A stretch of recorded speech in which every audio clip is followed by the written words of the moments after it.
Two Bravo 2, you copy? Est-ce que tu as besoin de quelque chose ou... Non, tout va bien, mec. Je traîne juste un peu. Tu pourrais me rendre service et t'asseoir, s'il te plaît?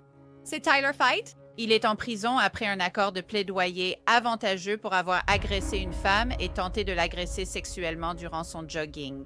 Je vais vous expliquer pourquoi Fate est de retour en prison et pourquoi sa peine suscite autant d'indignation dès le départ. Je suis Angenette Lévy, voici Crime Fixe.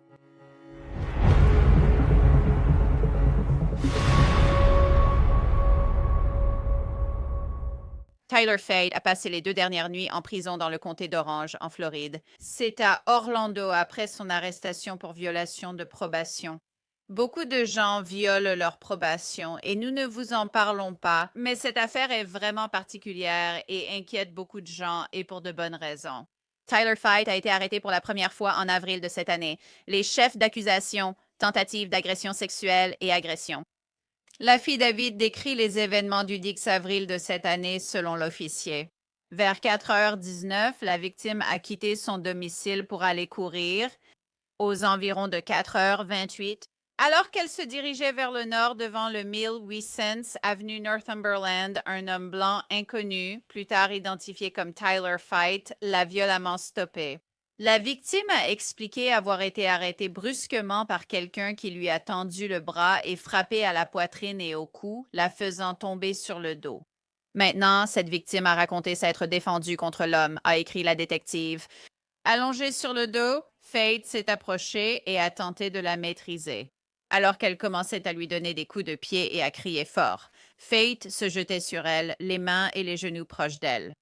À ce moment-là, la victime avait peur d'être violée et n'a pas laissé Fate la maîtriser complètement puisqu'elle lui donnait des coups de pied alors qu'elle était au sol. Fate a commencé à sourire et a quitté les lieux à cause des cris forts poussés par la victime. Elle a couru vers le nord sur Northumberland Avenue, voyant Fight pour la dernière fois courir à l'est sur West New Hampshire Street. La police a déclaré que la victime avait été blessée lors de cette attaque et qu'elle avait une éraflure au coude droit ainsi qu'une légère coupure à la lèvre inférieure. L'affidavit a poursuivi. La victime a décrit Fate comme un homme blanc d'environ 1,75 mètres, cheveux courts, blond sable, portant un sweat à capuche bleu pâle, un t-shirt blanc, un pantalon et un sac à dos foncé. Aux environs de 6 heures du matin, les agents ont commencé à ratisser la zone à la recherche de vidéosurveillance et de nombreuses vidéos ont été trouvées. Nous avons pris contact avec le résident du 1800 avenue Northumberland qui a pu fournir une vidéo de surveillance Nest de l'incident.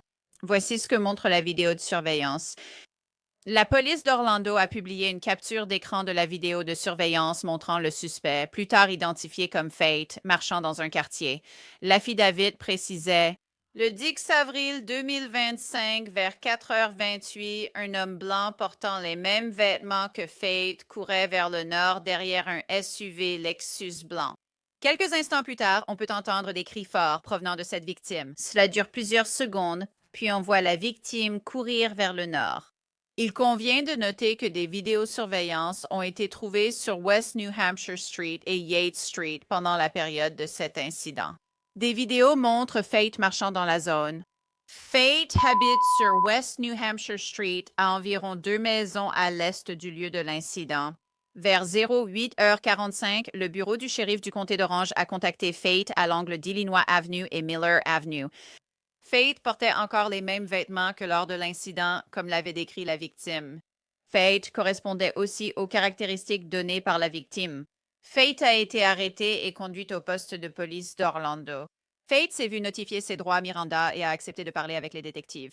Fate a nié être dans son quartier, affirmant qu'elle était à Winter Park, Floride, où elle a été retrouvée, selon l'officier. Fate dit que son avant-bras droit lui faisait mal, comme si quelqu'un avait marché dessus pendant son sommeil. La même nuit, et les agents pensaient que son bras lui faisait mal à cause de la prise de corde à linge sur la victime.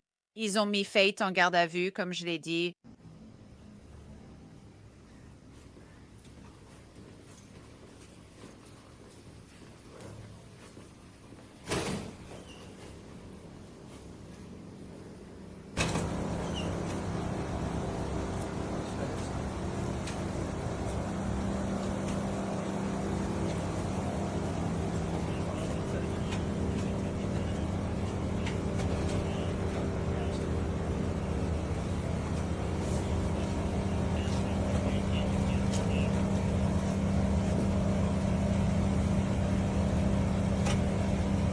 Fate a été incarcéré à la prison du comté d'Orange pour tentative d'agression sexuelle et coups et blessures. La police a indiqué qu'il avait déjà été condamné pour coups et blessures début 2024.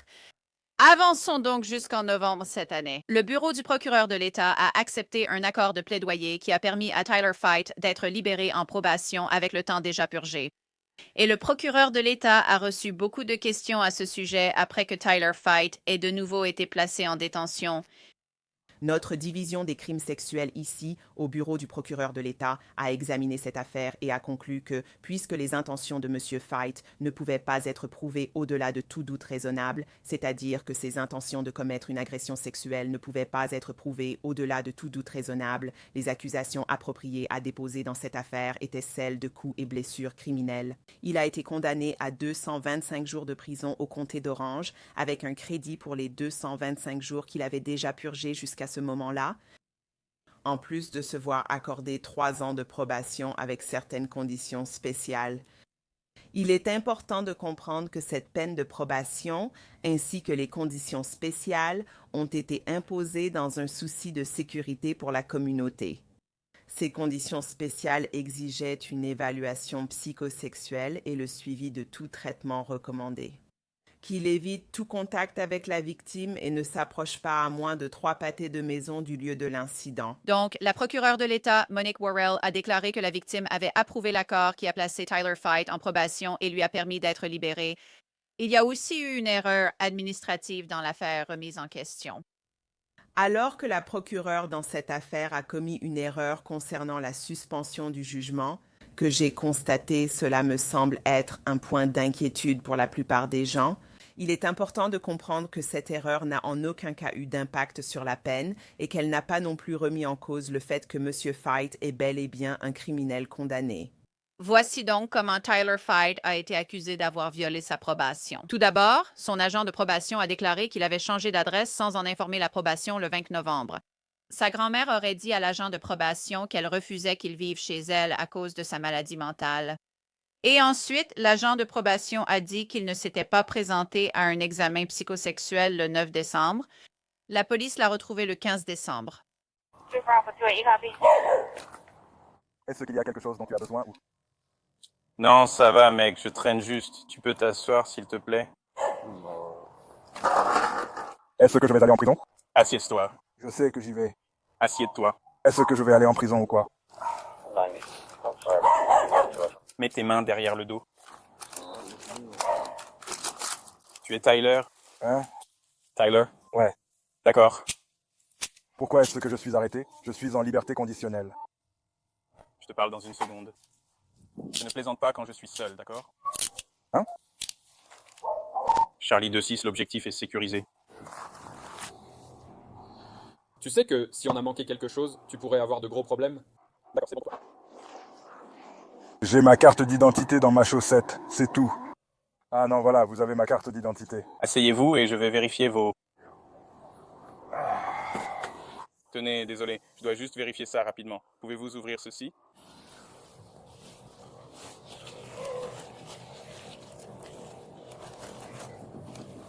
D'accord, mec, faites attention à vos pieds. Faites attention à votre genou, d'accord? Monique Worrell, procureure de l'État pour les comtés d'Orange et d'Osceola, dénonce les failles du système judiciaire concernant la santé mentale et l'itinérance pour les violations de probation de Fate. Les maladies mentales et l'itinérance ne sont pas des problèmes que le système judiciaire pénal a été conçu pour résoudre. Pourtant, bien trop souvent, ils se retrouvent devant les tribunaux en guise de substitut aux soins. Dans ces cas, les procureurs imposent parfois des conditions pour favoriser l'intervention, mais nous ne contrôlons pas l'accès aux soins, au logement ou à la supervision. Conscient de ces limites, la procureure assignée à cette affaire a fait preuve de prévoyance lors de la condamnation en recommandant une période de probation après la libération de M. Fate de prison, afin d'assurer un suivi continu et une supervision judiciaire. Cette recommandation a créé un mécanisme de responsabilité au-delà de l'incarcération et a offert une voie d'intervention si les conditions n'étaient pas respectées.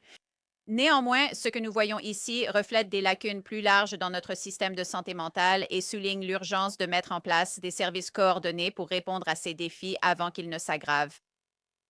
d'accord pour en parler. Je souhaite faire appel à une personne très expérimentée en poursuite et gestion de bureau du procureur. Il s'appelle Dave Aronberg, ancien procureur de l'État au bureau du procureur du comté de Palm Beach en Floride. Il est aujourd'hui avocat de la défense. Alors, Dave, je veux savoir quelle a été ta première réaction en lisant cette affaire. Parce que je trouve ça assez fou que ce type, Tyler Fight, ait obtenu cet accord. Je veux dire, la procureure de l'État a dit qu'elle ne pouvait pas, qu'elle ne se sentait pas ou qu'il ne se sentait pas. Ils n'ont pas pu prouver hors de tout doute raisonnable qu'il tentait une agression sexuelle, donc il est libéré puis aurait violé sa probation. Oui, ce type est un mauvais acteur. Il souffre clairement de troubles mentaux. Il intimide les gens dans la communauté. Ils savent qu'il ne prépare rien de bon. Je veux dire, pensez à l'heure à laquelle la joggeuse était dehors. On parle de très tôt le matin. Pourquoi ce type traînait-il comme ça? Il ne préparait sûrement rien de bon. Il a un casier judiciaire. Cependant, apparemment, certaines des accusations n'ont jamais abouti à cause de son incapacité mentale. Donc, ce type doit être pris au sérieux. C'est une menace pour la communauté. Je suis heureux qu'il soit à nouveau en prison. Vous savez, ce qui m'inquiète, c'est que je suis vraiment pour qu'on traite la maladie mentale, qu'on aille à la source du problème ici. Mais le problème, c'est que si la maladie mentale n'est pas traitée, les gens peuvent empirer et le comportement peut s'aggraver. Et juste parce qu'on est malade mentalement, vous savez, il pourrait quand même commettre un crime sexuel. Donc, c'est quelqu'un qui erre toujours dans les rues. Il est à peine sorti de prison depuis 1 mois et il a déjà 2 violations de probation, vous voyez. D'après l'agent de probation, premièrement, il n'a pas signalé qu'il ne vivait pas avec sa grand-mère. Deuxièmement, il ne s'est pas présenté à l'évaluation psychosexuelle. C'est très préoccupant car ils ne savent pas où le trouver et il ne se présente pas à une évaluation importante. Oui, les voisins ont également signalé l'avoir vu de retour dans le même quartier où l'agression initiale a eu lieu. Et c'est pour ça qu'ils étaient sur les nerfs. Donc oui, ce type doit retourner en prison. Il y est. Et maintenant, toute cette erreur qu'ils ont faite en cochant la mauvaise case pour retenir son jugement au lieu de le condamner, maintenant, ça n'aura plus autant d'importance parce que le juge va le déclarer en violation de sa probation et ensuite le juge pourra officiellement le reconnaître coupable de coups et blessures criminelles. Cela fait de lui un criminel condamné. Cela aura de graves conséquences à l'avenir. Donc, j'espère aussi qu'il pourra obtenir l'aide dont il a besoin pour ne plus harceler des gens de cette façon et ne plus attaquer des gens comme ça à l'avenir. Mais en attendant, je pense que ces options sont désormais plus limitées. Il ne pourra pas sortir avec un simple casier pour délits mineurs et jugement différé. Il restera un criminel condamné. Monique Worrell a déclaré en conférence de presse, il est déjà un criminel condamné. Donc, cette erreur administrative ou le procureur qui s'est trompé sur le dossier, ça n'avait pas vraiment d'importance. Vous savez, j'ai l'impression qu'elle essaie un peu de couvrir tout ça pour le procureur qui a commis l'erreur à ce sujet. Mais ça compte quand même parce qu'ils doivent en être conscients. Je veux dire, il faut que son historique exact soit consigné dans le dossier. Et pour moi, cela signifie qu'il faut un peu plus d'attention avec ce genre de choses.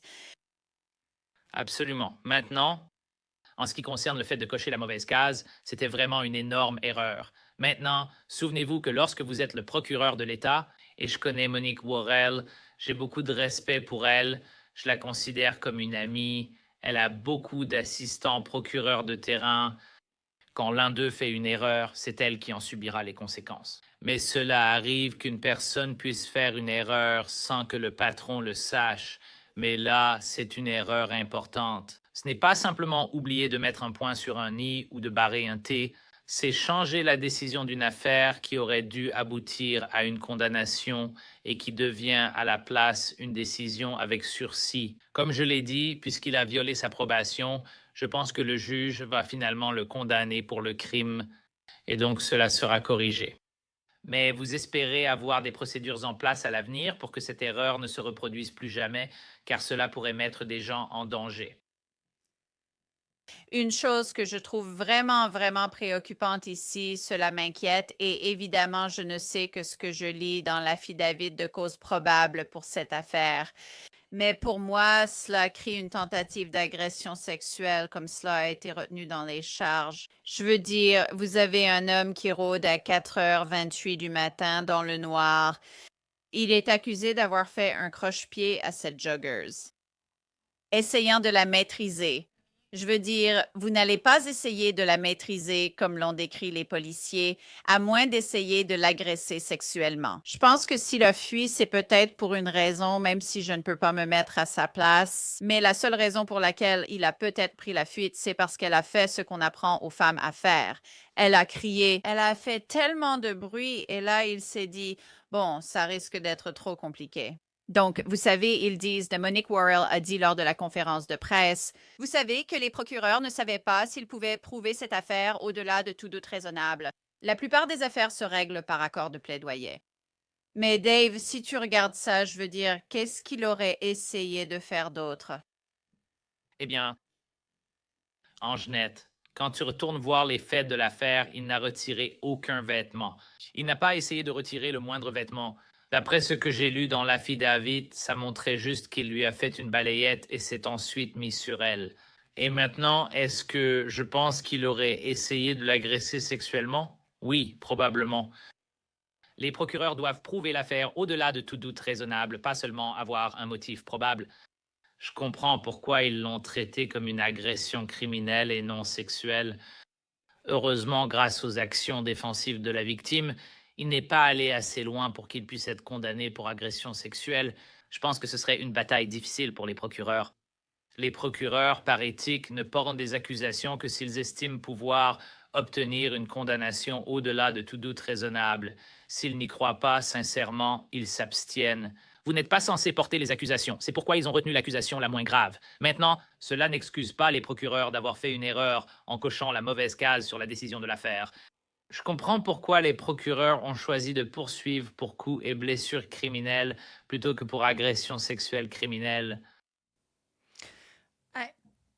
C'était une tentative d'agression sexuelle, c'est ce que je reproche à cette affaire. Oui, c'est cela. Même chose pour la qualification. Souvenez-vous, il faut se mettre à sa place et montrer ce qu'il faisait et qu'il avait l'intention de l'agresser sexuellement. Je pense qu'il vous faut plus que ce qui est dans l'affidavit de cause probable. C'est juste, c'est juste. Et il n'allait certainement pas l'admettre, tu sais. Et il ne l'a pas fait, selon l'affidavit de cause probable. Les 225 jours qu'il a passés en prison, puis sa libération en probation, cet accord de plaidoyer, ce deal, si tu veux, qu'en penses-tu? Eh bien, c'était du temps déjà purgé et ils l'ont laissé sortir après ça. Ça dépend de son passé. Maintenant, il a un casier judiciaire, mais il n'est pas clair pour moi si sa condamnation précédente était en fait une condamnation pour crime. N'ayant pas accès à cette information, cela compterait. S'il avait déjà été condamné, s'il avait déjà été condamné pour un crime, alors il aurait dû recevoir une peine plus longue que celle-ci, mais sinon il n'aurait pas écopé de beaucoup plus de temps. En ce qui concerne les directives de condamnation, et je comprends pourquoi il dirait cela, eh bien vous avez déjà purgé 225 jours en prison. Vous allez avoir toutes ces conditions et nous allons gérer cela de cette manière. Donc pour moi, la plus grande question est, a-t-il déjà été condamné pour un crime dans le passé? Parce que si c'est le cas, cela change tout. Et alors je dirais qu'il n'aurait pas dû être traité de cette manière. Donc, Dave, Monique Worrell a dit, vous savez, beaucoup de cela est lié aux failles du système en ce qui concerne l'itinérance et la maladie mentale. Et je comprends tout à fait cela. Vous savez, traiter la maladie mentale, s'attaquer à la cause profonde ou à la racine du problème, c'est toujours essentiel. Mais il semble juste que cet homme est dangereux. Et franchement, il n'aurait pas dû être dehors. Et il n'a probablement pas voulu en parler à son agent de probation. Et je n'ai nulle part où aller. Mamie dit que je dois partir. Je ne veux pas aller à mon évaluation psychosexuelle parce que je n'en ai pas envie. Je veux dire, c'est un peu ce que ça a l'air d'être ici. Ouais, mais voilà ce qui se passe quand on investit à bas prix dans le traitement de la santé mentale. Quand les forces de l'ordre deviennent le principal fournisseur de soins en santé mentale. Ici, à Palm Beach, la prison est le principal prestataire de services de santé mentale. Je pense que c'est aussi le cas dans le comté d'Orange. C'est pour ça que la Floride est connue. On est très sévère avec la criminalité une fois que le mal est fait. Mais quand il s'agit de traiter pour empêcher les gens d'être arrêtés pour un crime, la Floride n'investit pas en amont. Et par conséquent, on passe à travers les mailles du filet. Donc oui, cette personne a besoin d'un traitement. Mais une fois qu'il a commis un autre crime comme celui-ci, il doit être traité sérieusement et c'est pourquoi ses antécédents sont importants. Eh bien, nous allons garder un œil dessus et voir comment cela évolue. C'est vraiment une affaire sérieuse et très préoccupante. Merci, Dave Aronberg. Merci, Angenette. Tyler Fight est convoqué à une audience d'accusation pour cette violation de probation le 22 décembre. Restez à l'écoute pour découvrir la suite. C'est tout pour cet épisode de Crime Fix. Je suis Angenette Levy. Merci de votre présence. À la prochaine fois ici.